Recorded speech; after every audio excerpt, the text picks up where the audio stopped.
Vamos avançar um pouco em relação a essa história da formação do ambiente secreto, que, para o conjunto das demandas, representa o incômodo no sentido daquilo que vai fazer avançar pelo caminho do desejo.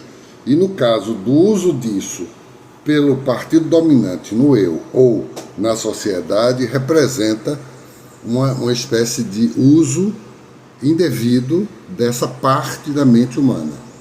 Então, tal como acontece no campo da realidade social, isso aí também está presente nesse imaginário, na estruturação do eu. E, por sua vez, esses elementos são usados pela ideia de partido dominante numa sociedade, num contexto do secreto, daquilo que se resolve em segredo. É daí que vem o aparecimento da inclinação para aceitar qualquer absurdo posto no sentido de corroborar ações geradoras de incômodos. Isso aí tem esse suporte que aparece do lado pessoal e emerge como algo do lado social. É o que vemos quando olhamos para o tanto que o esoterismo clama em buscar e em manter o que existe como segredo, e assegura como certo receber um bode para colocar na sala, tal como foi posto como um custo de demandar, segundo a perspectiva de clamar ao outro, tal como é incorporado pelo partido dominante. Esse outro, essa alteridade, ela vai ser incorporada no eu e na sociedade como uma espécie de partido dominante.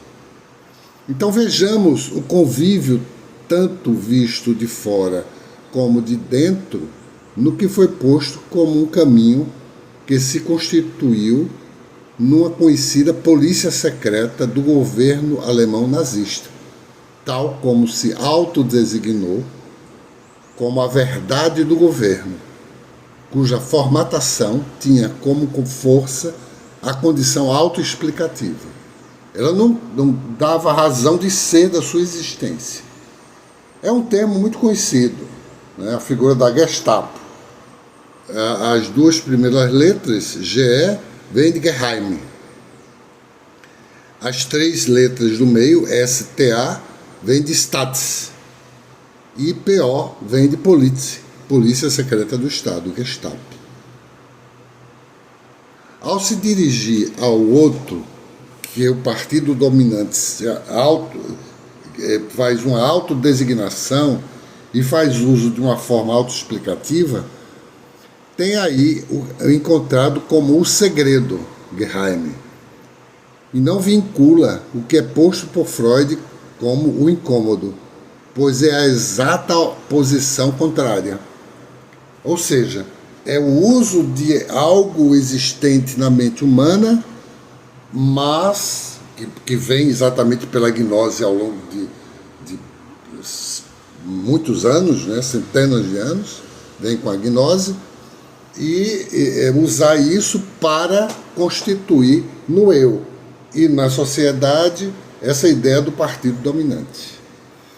Então, o incômodo, né, o que é posto efetivamente como incômodo freudiano, se refere ao que é gerado pela atitude de compor o caminho dado pelo sentido, o qual revela o que emerge desde o campo das contingências e não a atitude de encapsular o sofrimento, impedindo o que deriva das demandas relacionadas a esse sofrimento. E isso aí feito por um grupo de pessoas que adquiriram, né, por força da sua prática, né, adquiriu uma espécie de cinismo, de modo a dar determinações, ter determinações, e essas determinações é autoexplicativa.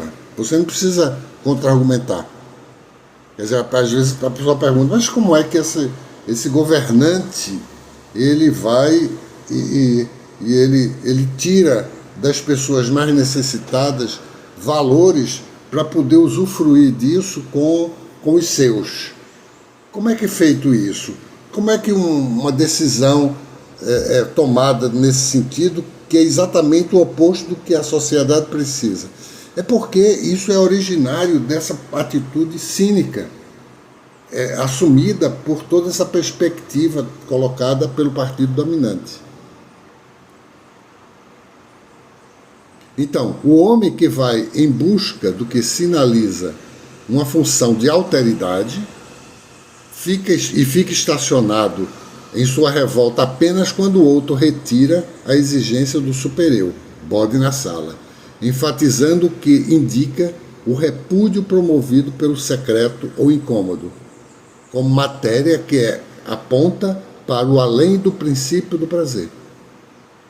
E isso não vê que esse elemento secreto, que se transforma no que é resolvido pelos elementos demandantes, que se reúnem fora da articulação do contraditório, mas que disso aí não dependem. Não dependem de maneira alguma, nesse bode da sala, da articulação do contraditório. É exatamente o oposto disso. Quando diz assim, olha, você não precisa, pelas demandas, criar um ambiente do incômodo para ir articular a fonte do desejo.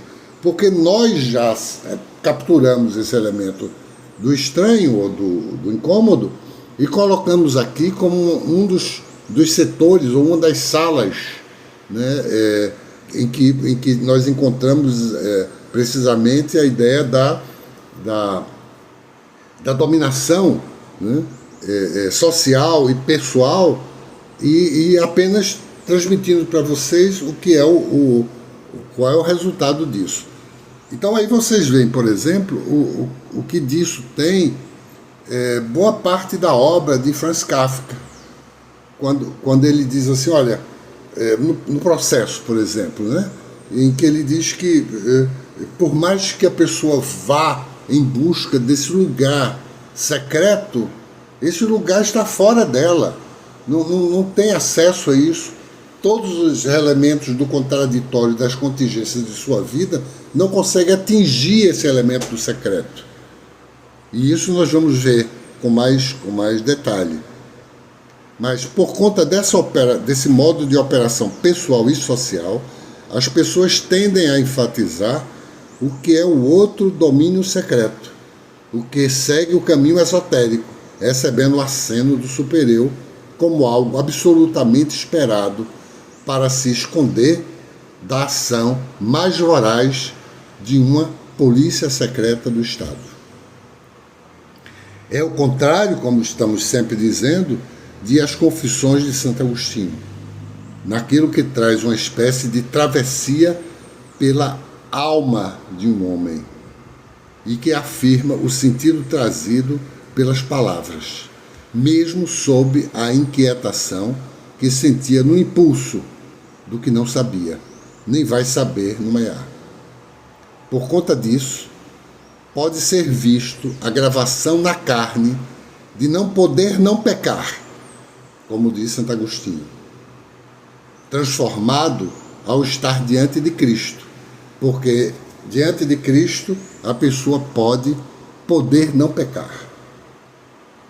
É quando se pode avaliar o quanto é grave a posição de cínico, cuja ideia vem quando se vive segundo a perspectiva do eu transcendental e que apresenta o acesso ao esoterismo guardado sob a formação secreta que mantém um tipo singular de Estado.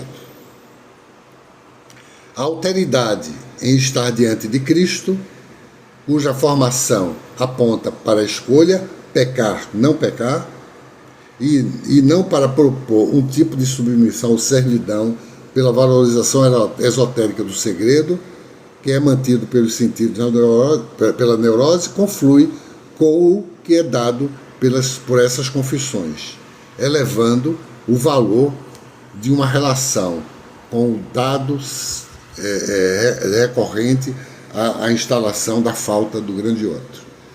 Esse é o ponto que nós vamos, a partir de agora, seguir com os vídeos, com os áudios que advirão, e que trataremos da interseção do imaginário com o simbólico, o imaginário com o real, e nessa interseção do imaginário com o real trataremos sobre a questão do que se chama, por Lacan, de gozo do grande outro.